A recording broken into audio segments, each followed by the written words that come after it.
여러분 안녕하십니까, 진성호입니다. 초대 공수처장 김진욱 처장이 방금 전 윤석열 검찰총장과의 비공개 면담을 마쳤습니다. 그런데 김진욱 공수처장이 대검찰청을 방문해 이루어진 이번 면담 100분 가까이 이루어졌습니다. 자, 100분 가까이 윤석열 총장과 김진욱 공수처장이 무슨 대화를 나눴을까요? 의례적인 인사 방문이라고 보기에는 상당히 시간이 깁니다. 지금 윤석열 총장은 상당히 열이 받아 있습니다. 어제 박범계 법무부 장관이 휴일날 기습적으로 검찰 간부 인사를 단행했습니다. 물론 폭은 크지 않았습니다. 이두봉 대전지검장을 유임시켜서 원전 수사는 계속합니다. 그럼에도 불구하고 그동안 권력에 대한 수사를 방해했다는 의혹을 받는 이성윤 서울중앙지검장을 유임시켰습니다. 심재철 법무부 검찰국장은 서울 남부지검장으로 사실상 영전시켰습니다. 자, 이런 폭의 인사, 지금 윤석열 총장은 부글부글 끓고 있을 겁니다. 그럼에도 불구하고 생각보다는 선방했을 수도 있습니다. 왜냐하면 어차피 이성윤 서울중앙지검장은 지금 수원지검의 수사 대상자입니다. 곧 피의자로 전환될지 모릅니다.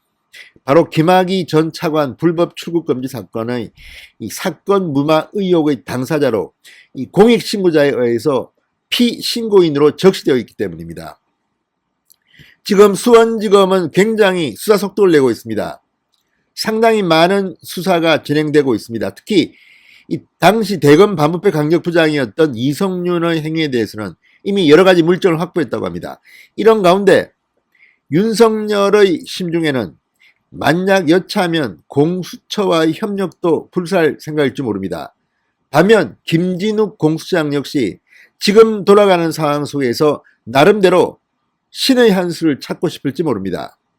자, 김진욱 공수처장 3년 임기입니다. 그런데 지금 야권이 우려하는 대로 문재인 대통령 시키는 대로 권력에 대한 수사를 방해하고 야당 인사, 특히 윤석열 검찰총장 라인들을 잡아간다면 처음부터 국민들로부터 어떤 평가를 받겠습니까? 김진욱 공수처장은 본인의 명예에 대해서는 굉장히 생각이 깊은 사람 같습니다. 자, 1호 수사 대상자를 공개하지 않을 수도 있다고 공공연하게 말합니다. 왜냐하면 수사는 밀행성이 생명인데 왜 굳이 공개를 해서 정치적인 논란을 부추기겠냐는 겁니다. 또한 김진욱 공수처장이 김명수 대법원장이라든가 이성윤 서울중앙지검장을 1호 수사 대상으로 지목해서 성과를 낸다면 국민들로부터 영웅이 될 수가 있습니다. 국민들이 아픈 데를 끌어주는 진짜 공수처장, 반부패 세력 고위공직자를 잡아가는 그런 역할을 제대로 한다면 김진욱 공수처장은 어쩌면 올해 내에 상당히 높은 평가를 얻을 수도 있습니다. 그런데 정권이 시키는 대로 그래 하명성화하자, 이렇게 되면 본인도 망신을 당할 겁니다. 그래서 오늘 윤석열과 김진욱의 만남은 상당히 미디어의 시선을 끌었습니다. 무엇보다 박범계 법무부 장관을 먼저 만나지 않고 윤석열 총장부터 만나는 이 김진욱의 일정 그 자체가 지금 화제입니다. 그리고 1시간 40분 가까이 만났습니다. 4시부터 5시 40분까지 두 사람의 비공개 면담이 이루어졌습니다. 과연 무슨 말을 했을까요? 지금 검찰과 공수처는 협의할 게 많습니다. 무엇보다 공수처는 그렇게 큰 조직이 아닙니다. 순천지청 정도 수준입니다. 따라서 이 사람들이 할 수 있는 수사는 한계가 있습니다. 선택과 집중이 중요합니다. 그렇다면 윤석열 총장한테 코치를 받을 가능성도 있습니다. 물론 선의의 경쟁은 해야겠죠. 그렇지만 지금 돌아가는 상황을 보면 그렇다는 이야기입니다. 그렇다고 해서 지금 윤석열 검찰이 제대로 권력을 수사하는데 그 수사를 가져온다면 김진욱은 정권의 신여라는 비판을 받을 겁니다. 그래서 오늘 100분 정도의 만남, 문재인 대통령, 이낙연 대표 상당히 긴장하고 있는 것 같습니다. 진성호의 직설 시작합니다. 방송에 앞서 아직 진성호 방송에 구독자가 아니신 분들은 붉은색 구독 버튼 눌러주십시오. 더 좋은 방송으로 보답하겠습니다. 자, 대검찰청으로 직접 김진욱 처장이 방문했습니다. 자, 이 두 차례 인터뷰를 했습니다. 김진욱 공수장은 윤석열 총장을 만나기 전에도 기자들의 질문에 답했고 만난 뒤에도 답했습니다. 그러나 오히려 그 답변이 점점 더 윤석열과 김진욱의 협력에 대해서 궁금증을 증폭시키고 있습니다. 사건 인첩에 관한 구체적인 논의가 있었느냐는 기자들의 질의에 구체적으로는 나누지 않았다. 저희가 아무래도 3월 말에서 4월 초 정도의 인선이 다 끝날 것 같아 우리나라의 반부패 수사 역량이 효율적으로 쓰여야 한다. 관련해서 서로 협조하기로 원론적으로 말을 많이 나눴다고 설명했습니다. 윤석열과 김진욱이 협조한다면 앞으로 어떤 일이 벌어질지는 아무도 모릅니다. 생각지 못했던 대열을 낚을 수도 있습니다. 자, 지금 공처에는 고소고발이 100건 가까이 접수됐다고 합니다. 이 100여 건의 접수가 뭐겠습니까? 야당에 대한 것도 있겠지만 아마도 상당 부분은 지금 현재 장관이든 차관이든 국회의원이든 권력자에 대한 것을 말할 겁니다. 그리고 판사, 검사에 대한 것도 있을 겁니다. 아무튼 상당히 흥미로운 일이 진행될 수도 있습니다. 그럼에도 불구하고 저는 공수라는 조직 자체는 있어서는 안 되는 괴물 조직이라고 생각합니다. 그나마 김진욱 정도 그리고 차장의 여인국 변호사 정도는 차악의 카드라는 생각을 하고 있습니다. 그래서 어떤 일이 벌어질지 오히려 문재인 대통령의 뒤통수를 때리는 일이 벌어질 수도 있습니다.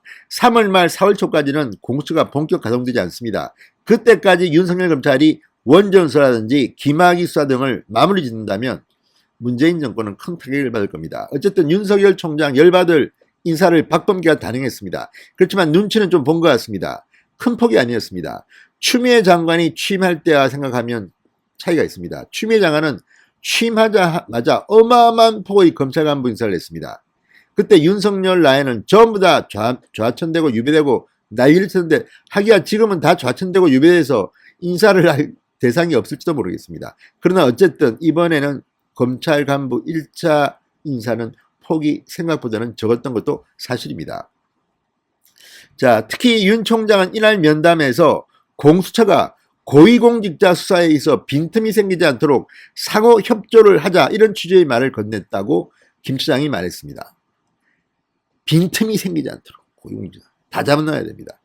아무튼 윤석열과 김진욱이 마음이 맞으면 어떤 일이 벌어질지 상당히 기대가 되는 면도 있습니다. 자, 이 밖에 양측은 검찰 제도의 국내외 역사적 연원 등을 토대로 앞으로 어떤 방향을 설정해야 하는지에 관해서 의견을 나눴다고 합니다.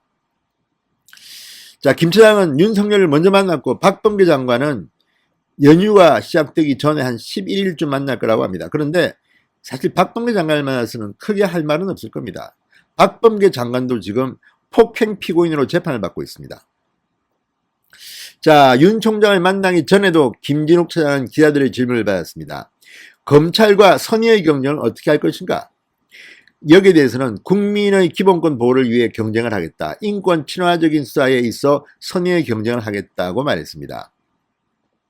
특히 1호 사건이 화제에 올랐습니다. 1호 사건을 비공개로 수사하면 국민의 알 권리에 반하는 것 아니냐는 물음에는 그야말로 가능성을 언급한 것이다. 큰 의미는 없다. 사건에 따라서 수사의 밀행성 때문에 말씀드렸던 것이다.